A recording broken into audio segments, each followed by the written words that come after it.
What is going on, guys? This is the Reseller Profit Podcast with Reseller Tom. Today, we are talking about how to make more money on eBay. This can apply for any platform. And so I'm going to get straight into it, straight into the value. That's what this podcast is all about. No fluff, just straight value to help you guys make way more money, because that is why we do this. We want to create more revenue to go out there, reinvest those profits into other avenues in our life. Multiple sources of income is extremely important if we really want to get ahead. And eBay is an awesome opportunity because we can get things for very cheap, if not free, and create massive profit margins. And then we can redeploy that money either back into more inventory to make more profit, or we can reinvest that money into different avenues that can create long-term sustainable income. Now, I think eBay is amazing because you can go to any thrift store, any Goodwill outlet, mom and pop stores, find items for really cheap, sell them online for a decent profit, where we can not only get a 2x, 3x, 4x, sometimes 5x and beyond. Been there many times where I really get beyond the 5x. And so this podcast is really tailored around helping you make way more money, whether you're a beginner or a seasoned veteran. I think you will find amazing value. So in this specific podcast, which is the first podcast, we're going to pretty much just go over the basics with reselling, how to really make it work. We're going to be talking mainly with eBay, because that's mainly what I do, is just eBay. I don't cross list. And so it's really important to really get your game plan down. You know, what is going to be your level, like your initial investment. So for me, with my situation, I go to the Goodwill outlet, also known as the Goodwill bins, and per pound at the Goodwill outlet where I go to is about $3.19 to be exact. And my strategy is to not cheap out. Like, if I find an opportunity where I know I'm going to make a really big profit, I will spend more. However, my main goal is to get the lightest items possible that I know are going to have the fastest sell-through rate, that have the highest average sales price. So that's my specific goal. And you don't always want to cheap out, but we don't want to overspend in our business. And so that's why I don't really like going to the racks or the actual stores in Los Angeles. They kind of overprice it. Yes, you can definitely find some really good items for a really good price. Just in my experience, I can find very similar items at the bins if I just go there long enough. And I pretty much can find the same exact items for a lot cheaper. So that's my situation. Everyone's going to have a different situation, but the most important thing is to get your sourcing strategy down. Like, that's the most important thing. Now, everyone is going to be in a different position, and so really mastering that sourcing strategy is going to be really important. And we don't have to tell everyone where we're sourcing. Like, it doesn't benefit me telling you guys where I source.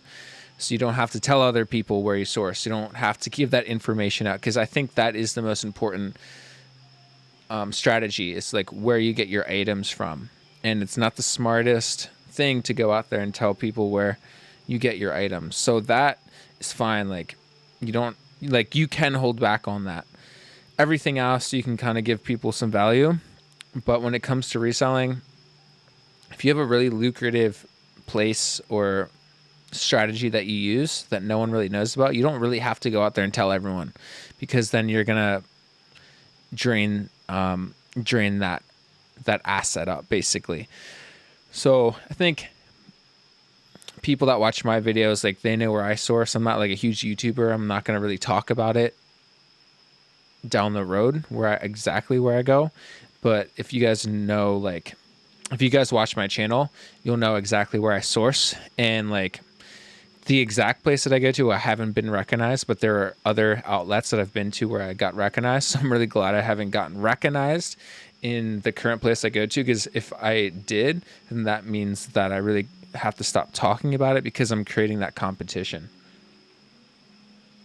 So it's really important for us to not really share where we source our items, whether you get it like, there's people that get wholesale items. There's people that do different strategies that are really like lucrative. And so I don't think it's something that we should like tell everyone where we source our items at, because you never know. Like if you drain up all your assets, then you're not going to really be able to source anywhere, or the competition's going to go way up. So with where I go, like if I go every single day, I think I can outpace anyone, because like I have really good energy reserves. I'm really healthy, etc. And I can do a lot without little food as well. So when everyone's on lunch break, I could be in the bins sourcing like crazy. When people are like resting and taking their little break in between, when the bins like roll out, I'm like sourcing. Like I will be walking around like nonstop. And so you can work harder than everyone else if it's a bin situation, if it's a Goodwill outlet. And that's kind of like I can, like, what Will Smith says, like I will like walk farther and run longer on a treadmill. I will wait until the other person dies before I give up. That's kind of the mentality that I have when it comes to my Goodwill bins. I don't have any direct competitors at the bins, maybe like one or two, but they don't go there every single day, and they pass up on a lot of items, and they are more, they're less selective. Like I'm very selective. I only try to source gold items. And so sometimes I'll take like 3 to 5 hours just to source 20 items, which sounds crazy. And sometimes I'll go every single day. Like I usually go every single day. Recently I've been kind of not going every single day just because I have extra items. But my main prerogative is to list 20 per day. If you miss a day or two, I don't think it's a big deal. Recently, I've missed a day or two, and I haven't really seen a huge decrease in sales. And I think if you're only sourcing gold items, a lot of those will sell through, no matter if you post or not. But once they're all sold through, obviously you need to refill those items. So my main thing for the last 2 months, I'll be honest with you guys, I've gone every single day for 2 months, getting at least 20 gold items, and I've been listing it. So the math on that, quick math, I didn't do good in high school, by the way, with math. So 20 times 30, 600. I think I've been doing it for like 2 or 3 months now, to be honest.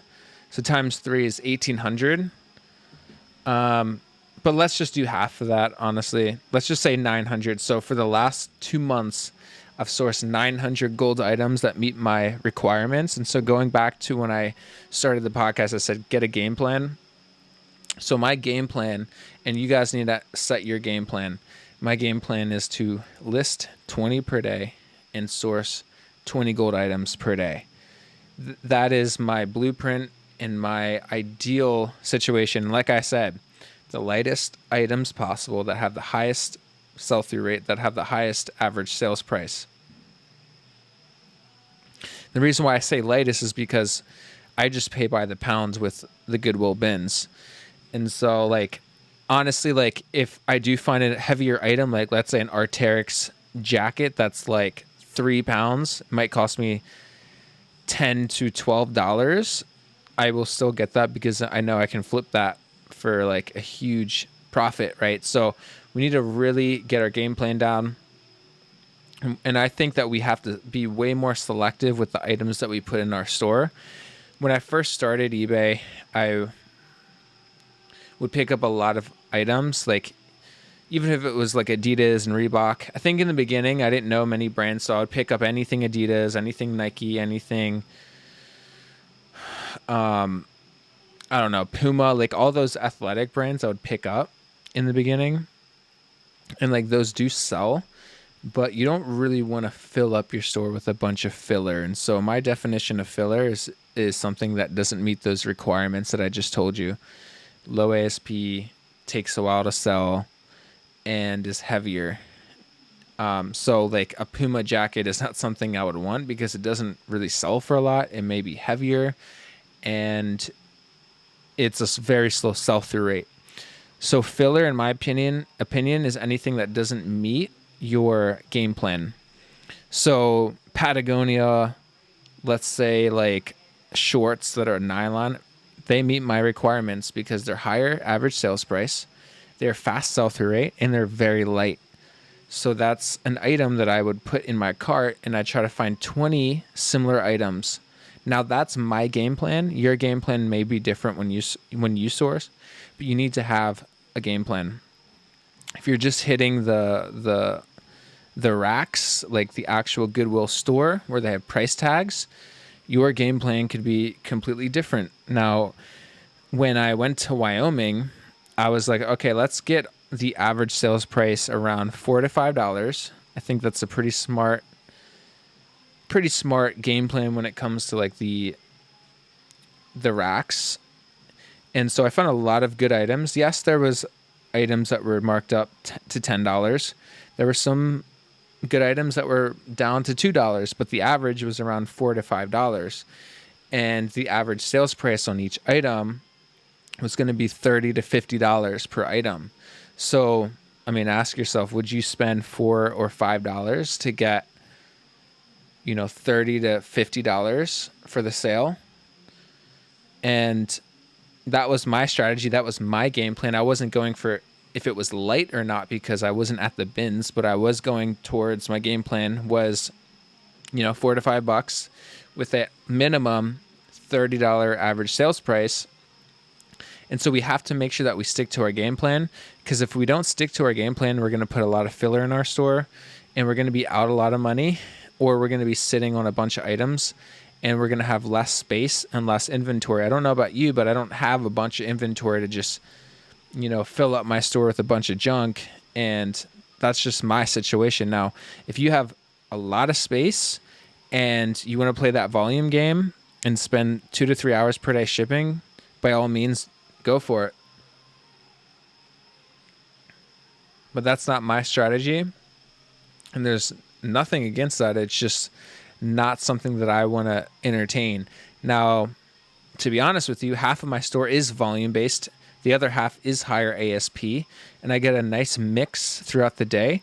But I would way rather just have items that are selling for at minimum 30 ASP. And the reason why I have a bunch of fillers is because when I first started, I didn't know what I was doing. So I filled up my store with everything. Honestly, not the worst items. It's just, they're just not going to go for that much, and they take longer to sell. Now, for instance, I got a bunch of Buttonups, which is actually my top category right now, which is crazy.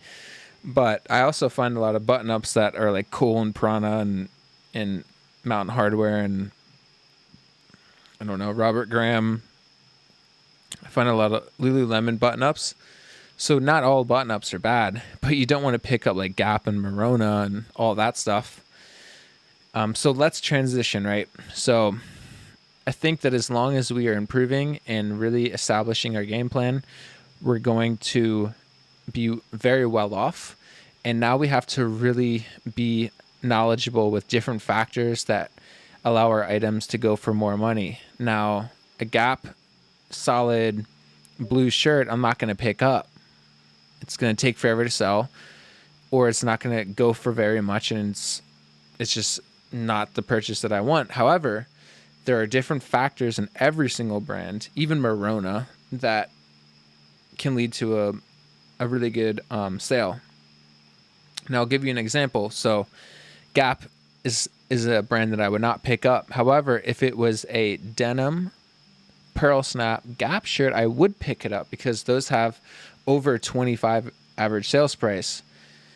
I found a black denim pearl snap chambray is also another keyword to use in the title, and that one for like $35 because it's just an in-demand type style. So in any brand, I would pick those factors up in any brand. I found a really cool Simo, I'm not sure how to say it, but it was like a plaid red pearl snap, and I just knew it would sell just because it was a pearl snap. It was a women's. It was a larger size, and I just knew it would sell. It was like a Western Massimo red plaid pearl snap, and it sold within like a day for $20 plus like $8.90 shipping. So that was a really good sale. Very light. It met my requirements. It sold fast. It met my requirements.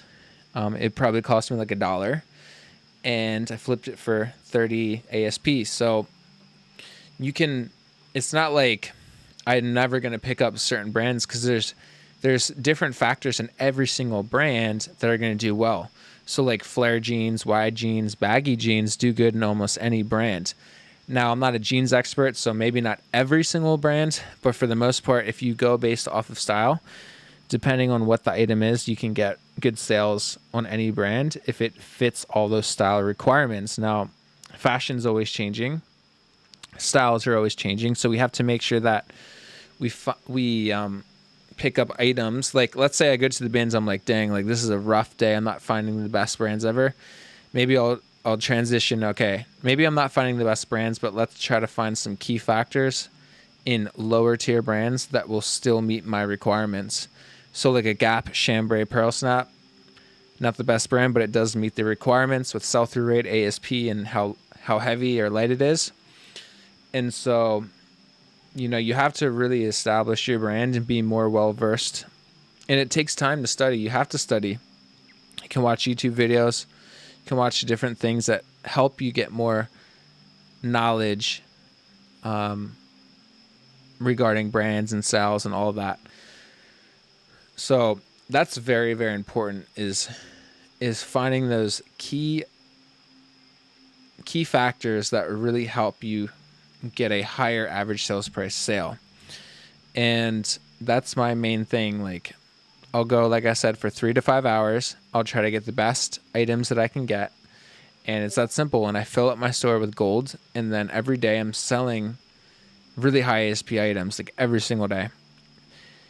Once I transition from the volume model to the higher ASP, I've gotten less like overall sales per day, but I'm making way more profit overall because I'm just picking up items. And let's say an item costs me like, the reason why I also want to go for lighter items is because the shipping is really, really good. So I'll charge like $7 for first class, and it might cost me like $3 to $4 to ship it out. So you're making good money just off shipping as well. And so that's why I also go for light first class, or not first class, but for Advantage. I'm messing up. What is it called? Tell me in the comments below. I'm blanking out right now. First class Advantage. I forget. Advantage Plus. I don't know. Sounding stupid.